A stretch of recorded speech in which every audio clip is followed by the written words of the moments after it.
అందరికీ నమస్కారం అండి. శారదా గుడిమెట్ల యూట్యూబ్ ఛానల్కు స్వాగతం సుస్వాగతం. ఈరోజు కార్తీక మాసం ఒత్తుల్లో భాగంగా అమ్మ ఇవాళ మనకి సహస్ర కమలం ఒత్తిని చూపిస్తారు.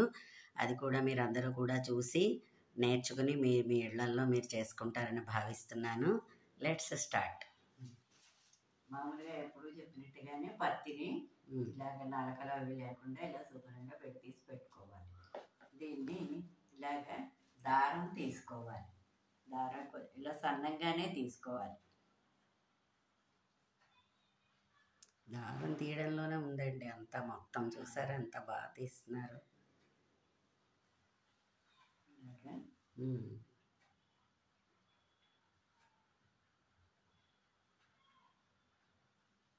దారం ఇలా తీసుకోవాలి.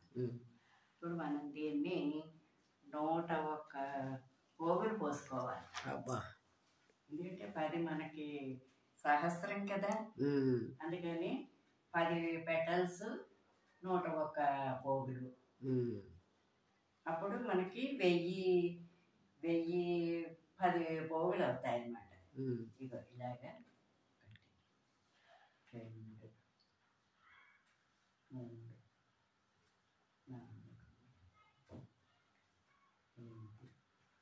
4 5 6 చాలా దారం తీసుకోవాలి. 9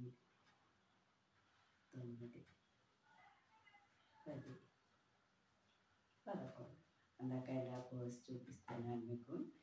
ఇంకా అలాగే మొత్తం 108 తీసుకోవాలా? 101 పోగులు. 101 పోగులు తీసుకోవాలి. ఆల్రెడీ అమ్మ 101 పోగులు తీసేసుకుని ఉంచుకున్నారు ఆవిడ.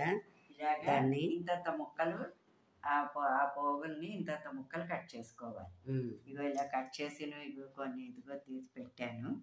దీన్ని మనం ఇలా కొంతమంది ఇలా కూడా చేసుకుంటారు. ఈ కొస నలిపి నేను ఇలా చేద్దామని ఇలా తయారు చేశాను అన్నమాట. ఓకే, బాగుంది. దీన్ని ఇగో ఇలా పెట్టుకోవాలి. ఇలా పెట్టుకుని కొంచెం పాలు తడి చేసుకుని నలుపుకోవాలి. నలుపుకుని మొత్తం ఈ 10 ఒత్తులు కూడా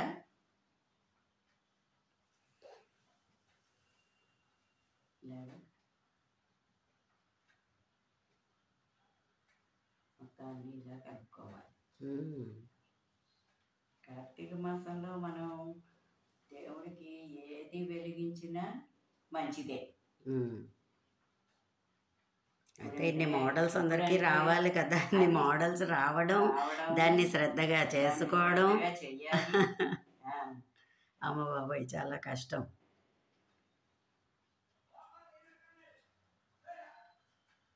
అయితే ఈ ఏడాది చూస్తున్నారు కాబట్టి అందరూను నెక్స్ట్ ఇయర్కైనా ట్రై చెయ్యండి ఇలాగా. ఆహా, సహస్ర కమలం ఒత్తి తయారైపోతుంది. కొంచెం మనం ఇలాగ దారంతో కట్టేసుకుంటాం. దారంతో కట్టుకుంటే మనకి ఒత్తి నలుపుకునేందుకు మనకి గమ్మున జారిపోకుండా వీలుగా ఉంటుంది అన్నమాట. అది ఇలాగ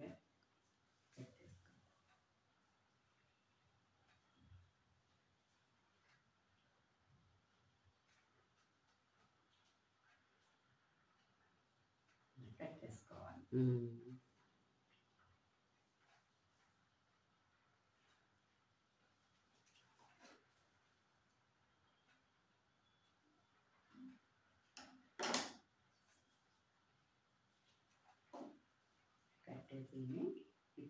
ఇప్పుడు పట్టుకోవడానికి సులభంగా ఉంటుంది చూడండి. అదిగో ఇప్పుడు ఇలా కట్టేసుకుని దీన్ని ఇప్పుడు మనం పత్తి తీసుకుని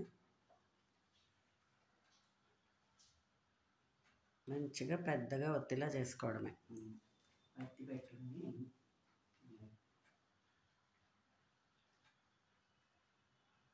బాబా ఎంత గట్టిగా నలుపుతున్నారో చూడండి.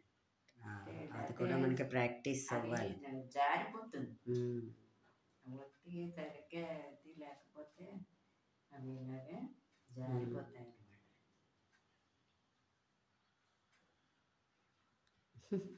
చూపించినంత సులభం కాదు, చేయడం చాలా కష్టమే.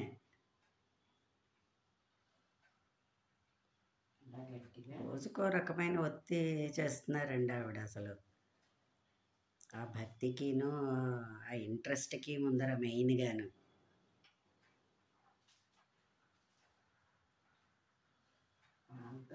కొంచెం గట్టిగా ఉంటుంది. ముందర పాలు తడి చేసుకుంటే నడపడానికి వీలుగా ఉంటుంది పాలు అవుతాయి. తర్వాత శుభ్రంగా ఆరబెట్టుకోవాలి ఆ ఒత్తిని. ఓకే, సహస్రకమలం ఒత్తి మనం వెలిగించడానికి రెడీగా వచ్చేసింది చూడండి. అదిగో అబ్బా, మంచిగా పెటల్స్ కనిపిస్తూ చూసారా ఎంత బాగుందో. మొత్తం 10 పెటల్స్ అన్నమాట. మొత్తం సహస్రకమలం వెలిగించుకోవడానికి మనకి రెడీ అయిపోయింది. మనం ఏదైనా పళ్ళెల్లో పెట్టుకుంటే ఆవు నెయ్యితోటే వెలిగించుకోవచ్చు, లేదా నువ్వులు. ప్లస్ ఏంటంటే ఇప్పుడు మనం కల్చర్ అంతా కొంచెం అపార్ట్మెంట్ కల్చర్ అయిపోయింది కాబట్టి ఓమని ఎంత పెద్ద పెద్ద ఒత్తులు వెలిగిద్దామంటే అది అవ్వదు. అందుకని ఇలాగ చేసుకుంటే అండ్ చక్కగా మనం చిన్న ఇత్తడి ప్లేట్లో పెట్టేసుకున్నా కూడా ఇది గమ్మున అలాగా వెళ్ళిపోయి గొతం అయిపోతుంది. సో మీరు కూడా అదే అందుకని అందరూ కూడా దీన్ని తప్పకుండా నేర్చుకుని ట్రై చేయండి. మా వీడియో కనుక మీకు నచ్చినట్లయితే లైక్ చేయండి, సబ్స్క్రైబ్ చేయండి. మరిన్ని వీడియోస్ కోసం బెల్ ఐకాన్ని క్లిక్ చేయండి. ధన్యవాదములు.